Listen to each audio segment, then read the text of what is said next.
Hello and welcome to another edition of For the Record. I'm Sean Murphy. My guest today is Kabajuf. He's the head coach and the manager of Rhode Island Reds FC. We've decided to go on the road today and go to his house, his stadium. First of all, welcome to the show. Sean, thank you very much and welcome to Rhode Island. Thank you very much. Now, tell us about Rhode Island Reds FC. Soccer team, I love soccer, but let's talk about the team. Yes, the Rhode Island Reds FC started in 2011 as a result of myself coaching the Rhode Island under-23 select team. After a couple of years, really, the issue with soccer in the state of Rhode Island is we have a fantastic youth system, but as soon as these kids actually become 18, 17, and they start going to college, and when they come back to the state, really, they don't have a higher level soccer league that they can play in. So this actually, the Rhode Island Reds give them an opportunity to compete nationally. That's great, and so it was something for them to do to take advantage of. There was nothing left for them after, unless they went pro or played professionally in some way, there really was nothing for them to do, right? Yes, there was definitely nothing for them to do, since we used to have a couple of professional teams here, like the Stingrays back in the 90s, but we no longer have the Stingrays. So as a result of that, the Rhode Island Reds FC took the place of the Stingrays to try and really help these kids get to a higher level. Now, how would you describe Rhode Island Reds FC? Would you call it semi-pro? Is it amateur? It would be Division 4 in the hierarchy of U.S. soccer, right? Yes, it's actually the fourth division in the U.S. soccer pyramid. You have the MLS, you have the North American Soccer League, and you have the USL Pro, and then you have the National Premier League. That's where we play, and you also have the PDL. That's where some of the teams in Massachusetts and Connecticut play in. Okay, so you actually fourth division, but you do play in like the Lamar Hunt U.S. Open Cup, so you can conceivably play against MLS teams, right? Well, that is what our dream is. This year was the first year that we represented this proud state of Rhode Island in the Lamar Hunt Cup, and hopefully next year we'll actually represent them again. And hopefully next year, and I can guarantee next year we're going to go high, a little bit higher, and have the opportunity of playing probably the Revolution. That would be amazing. That would be fantastic. Now, there were some MLS teams that actually bowed out to lower division soccer teams in that cup, so anything is possible, right? Anything is possible. Actually, a good example is last year we had Cal FC, which is an amateur level team from California, actually went all the way, I think, in the 5th round of the Lamar Hunt Cup. And they beat Portland Timbers, and they beat some of the MLS teams. And Portland's a huge team. They're doing well this year in MLS. I think they're like fighting for first place. Exactly. They actually are doing very well this year. And that's a team, by the way, that just has a tremendous following out there. They fill that stadium up. Since we're speaking of stadiums, let's talk about this. This just isn't like a high school stadium, Cranston Stadium, or, you know, this is a municipal stadium that it's basically yours. Other sports are played on it, football, American football, lacrosse, but this is your stadium, right? Yes, this is our stadium. Thanks to the people of Cranston for allowing us to use this stadium. It's a wonderful facility, as you can see. Yeah. It holds close to about 5,000 fans here. That's good enough to be like a USL or an NASL team, right? Absolutely, yeah. Absolutely. You know, I think if any USL or NASL team has 5,000 people every single game, they'll be very happy. That's right. They'll be very happy. So absolutely, you can have a USL Pro team here or an NASL team really play at this stadium. It's a really nice stadium. You know, one of the things, now we're going to get to your background too, because you're an old-timer soccer player, and certainly you've got some stories to tell. The field here, it's turf, right? It's not grass. Yes. And it's almost necessary, we were talking about this a lot, when you're in New England, okay, especially you have a multi-purpose stadium where they're playing soccer and football and lacrosse, you kind of have to have the turf, don't you? Well, you really don't have a choice, you know, really nowadays. With the weather, the snow, and also expect this year the amount of rain fall that we have this year, you definitely need turf. It's a necessary thing to have in New England. Didn't you tell me, were you telling me something off the air about how did you have to cancel a practice? Or Yes, we had to cancel practice yesterday because of the facility that we use is grass. And also when it rains, when you go to a grass field and you practice in the grass field, you do some damage in the grass field. Yeah, you tear it up. You know, so you tear it up. So to be fair to those facilities, we normally would cancel training. Right. Now, as a soccer player yourself, there's pros and cons to both natural grass and turf. And I know most soccer players would prefer to play on grass just to avoid injury, and it just feels more natural. But there are certainly some advantages for turf as well, right? Yeah, I mean, with turf, absolutely, there's absolute advantages with turf. You can pass the ball, and the ball will roll, quicker, and it moves quicker. There's no bumps to worry about. There's no divots that you have to worry about. So that. For me, that is a plus. Some of the players love sliding in turf, although you do get the bruises, burn, the burns, but it's a little bit easier than grass. Yeah. So there's a lot of advantage playing in turf. Like I said earlier when we had the conversation off air, I prefer the grass. Right. I think because of the knees. Yeah. But now you don't have to play. You just have to ref and coach now, right? Exactly. Exactly. So for us in New England, we absolutely need the turf. And FIFA accepts turf. They have levels of acceptable turf that even professional teams play on. Even national teams play on turf, depending on the regulated rating, I guess. Right? Yes, I mean a good example is the Revolution. The New England Revolution actually has a wonderful turf that international games are played there, and it's really a fantastic turf that they have there. I mean, I've been on the ground and I've looked at it, so it's a great turf. Now that's another example of when you're sharing a stadium with the New England Patriots, and there was one point where the grass was just completely torn up, and they had no choice but to put in turf there. But the Revolution, certainly, we hope at some point will be able to get their own stadium, because it just doesn't look good in 70,000 seat stadiums if you have 10,000 people at the game, don't you think? Yeah, I absolutely think, and soccer is a game of passion. Yeah. If you look at most of the stadiums around the world, the fans are close to the game. They're close to the players, and I think the Revolution defeat that purpose. Yeah. But we all understand that there's plans in the works for the Revolution to have their own stadium. I think that would be a fantastic thing for soccer fans and for the Revolution itself. Now this stadium here, you're so serious, and being Division 4 in the U.S. soccer pyramid, you actually had to expand wider to get within FIFA regulations, right? Absolutely. Like the league we play in, based on the U.S. soccer rules and FIFA rules, have minimum standards that every single team has to meet. So talking to the city and the Department of Parks last year, we actually had to expand the field this year to roughly about 120 to about 65 wide. And I think when you get to 75, then you're talking world class. That's what they play on. You're That's pretty what close. They play. Yeah. Exactly. So we're pretty close, and we're very happy. And actually, it shows in some of the games we had, this year, because you can spread the field a little bit wider. You can control the ball. You can actually, right now we're manipulating our opponents a little bit, because we can, our game is possessing the ball, moving the ball forward. You play a technical game? Yes, we play a very technical game. Yep. What I call really Rhode Island Red soccer. Yeah. We try to stuff the defense a little bit. As soon as we lose the ball, we try to work real hard and get the ball back, but also expand the ball on the wings and then have the ball come in the middle in the final third. By the way, as someone who's not an American, does it annoy you to use the term soccer? Do you want to say football?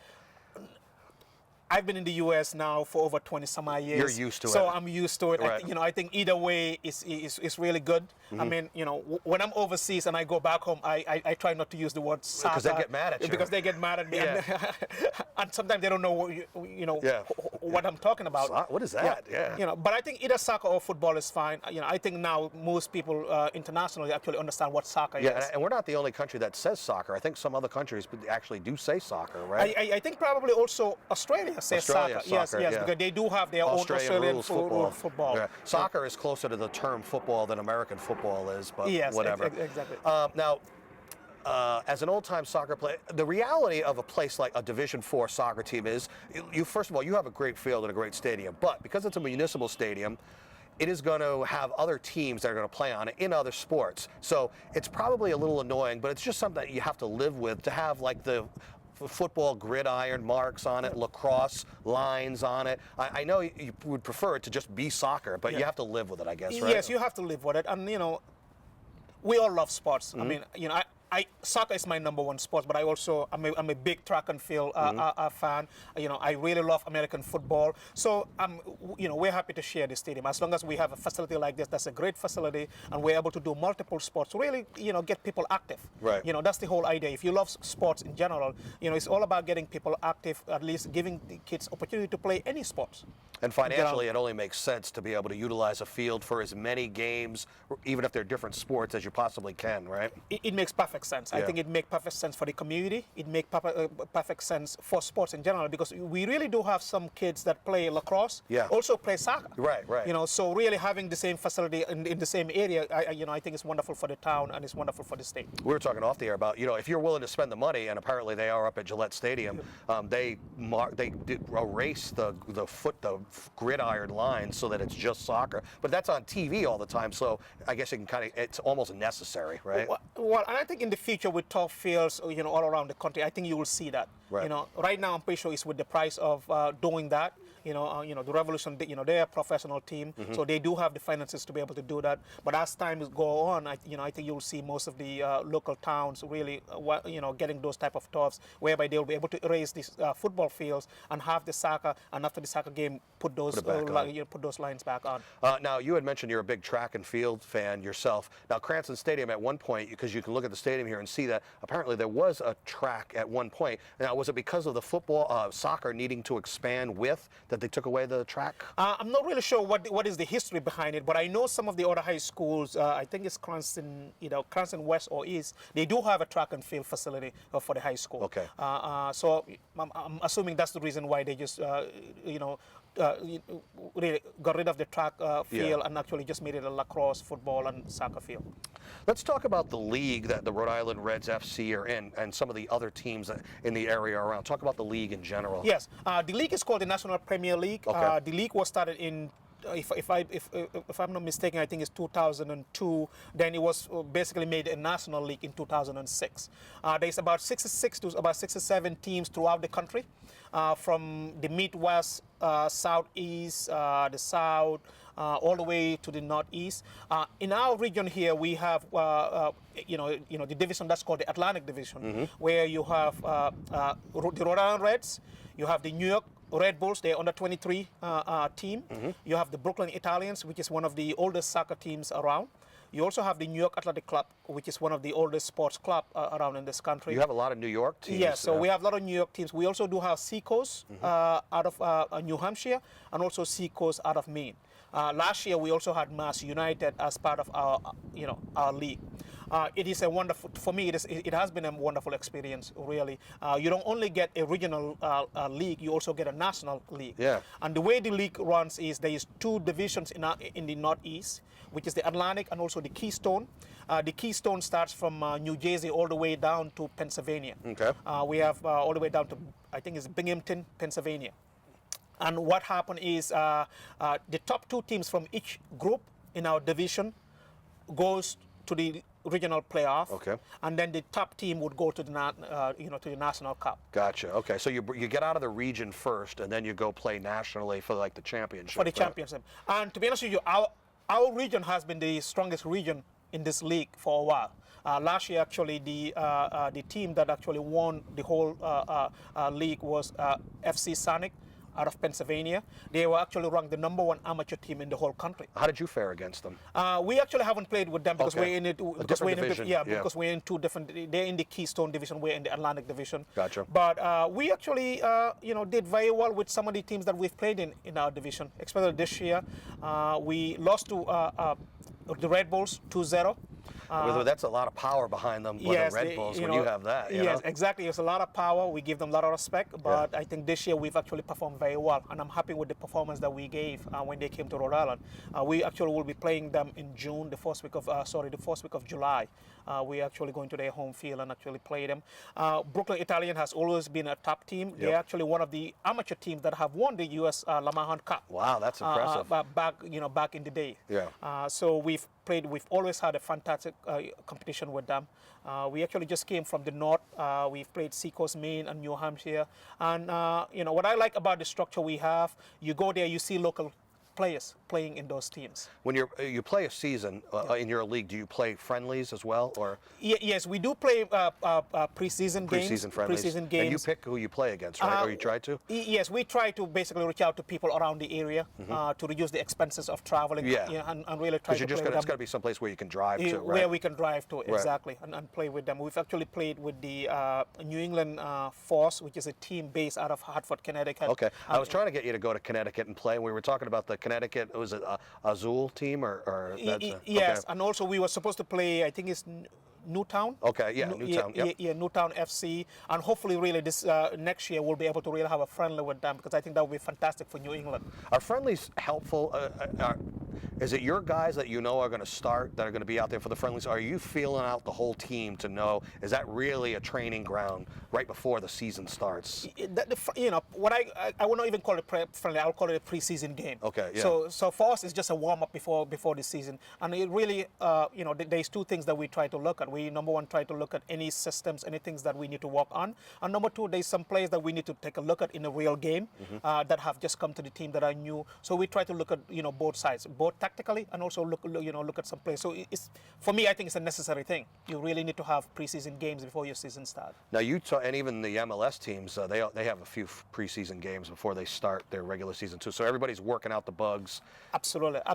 Well, one of the wonderful things is if you look at some of the top leagues in the world, I think in June there will be a tournament in Florida whereby you're going to have AC Milan and all of these top level teams coming down here for their preseason. So it's really a necessary thing in soccer. Here's a question for you.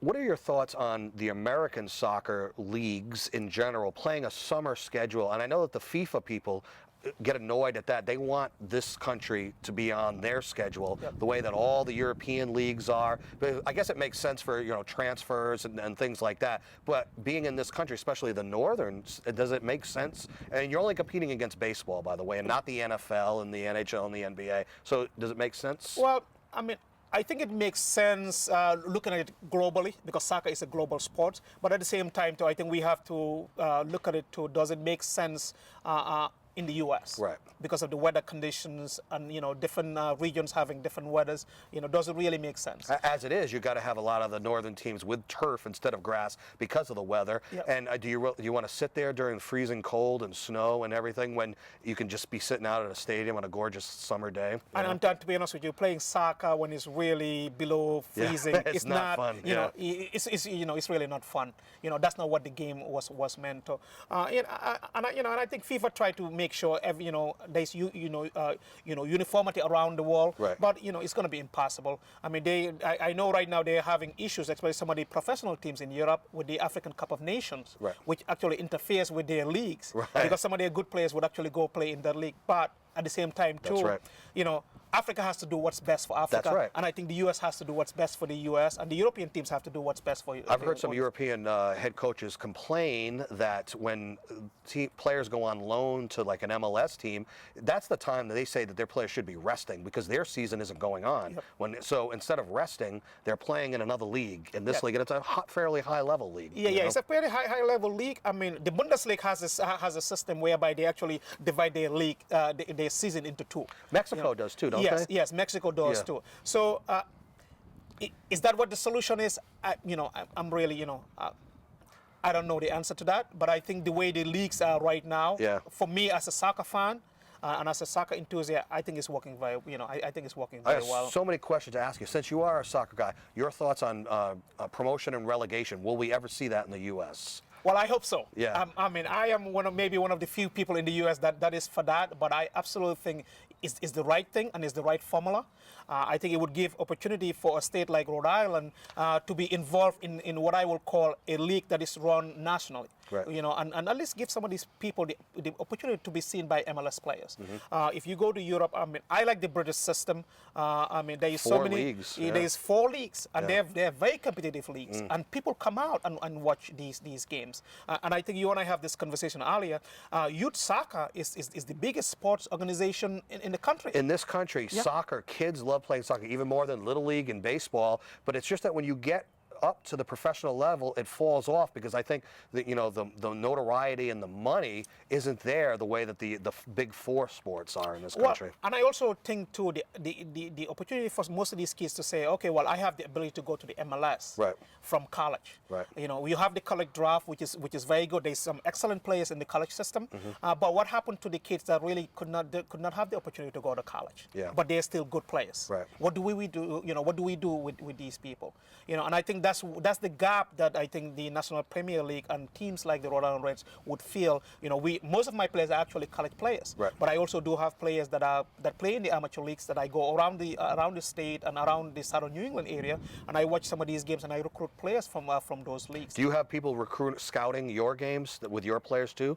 Well, actually, yes, we do have actually some college coaches that come in. One of the good things, news that I have this year alone with our system and really the Rhode Island Red system, we probably are going to take we're actually going to give opportunity for 2 people to go to colleges. And these are people that really never thought about going to college. Wow. You know, but our idea is really, it's not only about soccer. Really, the idea of the Rhode Island Reds is not only about building talent for soccer, but really building talent so that we can have good citizens in the future. Yeah. Yeah, absolutely. Are there players on your team that really have aspirations to go on and do more in the sport of soccer in some way, whether it be a player at a higher level or maybe a coach or something like that? Well, absolutely. I mean, we were very lucky last year to have an opportunity to have 2 twins called Paulo and Pedro Mendes. They're originally from Brazil, but they actually used to live in California and came to Rhode Island and came to one of my tryouts. And those kids were able to actually go to and play at a higher level and play at a Division II in the U.S. Premier. They played for Atlanta Silverback. No kidding. And Pedro Mendes just 2 months ago was actually the Player of the Week in the North American Soccer League. Paulo actually just left us a couple of weeks ago and is trying out with the Cosmos. And I think, you know, he's a great player, and I think he's definitely going to do well there. On the other end, we also do have a couple of players that we have a couple of games here that we have college coaches that came here to actually watch some of these players. Yeah, so there's a future. There's a future. I do have a wonderful 17-year-old high school kid who's my starting goalkeeper, Chris Mora, who I think, and I think I'm kind of biased because he's been playing with me for 2 years, has the capability to play at any level. Yeah. With the right help and the right foundation, he can play. Technically, he's, I think, one of the most technically sound goalkeepers that I've seen in the state in a long time. Cranston Stadium has lights. Do you play night games? Yes, we play night games. This Saturday game is actually going to be a 5 o'clock game, but we do play Friday nights at 7 p.m. games. So I mean, the lighting in the stadium is fantastic. Yeah, it really accommodates for that. Now, aside from being the manager, the head coach of Rhode Island Reds FC, you're also a soccer referee in other leagues, right? Yes. Talk about that a little bit. Yes, I also referee in the amateur leagues, both in Rhode Island and also in Southern New England, which is the mass leagues, looser leagues. I'm also a college referee. You know, I do referee Division III, Division II, and Division I on the college level, both guys, boys and girls. On NCAA. To me, I think, you know, as a soccer enthusiast, I think I just love being in the field. Yep. And really watching some good soccer. Whether it's coach or reffing or whatever, you know, you just want to be involved in it. Now, you were a player yourself, right? Yes, I was a player myself. I actually started playing soccer. The first toy I ever had was a soccer ball. Well, your path was destined to be soccer, yes, right? You know, my family roots actually is in sports in general. My father was one of the few people in my country, the Gambia, that actually played soccer for the national team. Run track and field, was one of the fastest sprinters in the country, and also played basketball for the national team. So out of that, you know, that's what, you know, my love for really sports in general came out of. He's a sports administrator, so I ran track. Yep. Both for the junior national team in the Gambia and for my high school. I was one of the top 100 meters and 200 meters sprinters in the country before I came to the U.S. U.S. men's national team under Jurgen Klinsmann, are they going to go far this year? Absolutely. Or in the World Cup next year, really? You know what? I think the formula that Klinsmann has is the right formula for the game. For the U.S. game, you know, and I think sometimes we, you know, as soccer fans, we do get impatient because it's all about winning at the end of the day. But I think the formula is the right formula. You know, I think they're playing some good soccer, and you know, and also, you know, at least they're scoring goals. Yeah. You know, that's what I saw yesterday. They did play some good soccer. There was times whereby, they missed passes, but overall they're playing some good soccer. And I think the formula, Klinsmann, I've actually heard him say that, we have to start working through the grassroots and really bring that Which whole is true, system. which is what you're helping to do. Yeah, which is absolutely, I think it's the perfect formula. You look at Spain. This week alone, you look at the Spanish national team in the Confederation Cup. They just won the under 21 UEFA Cup.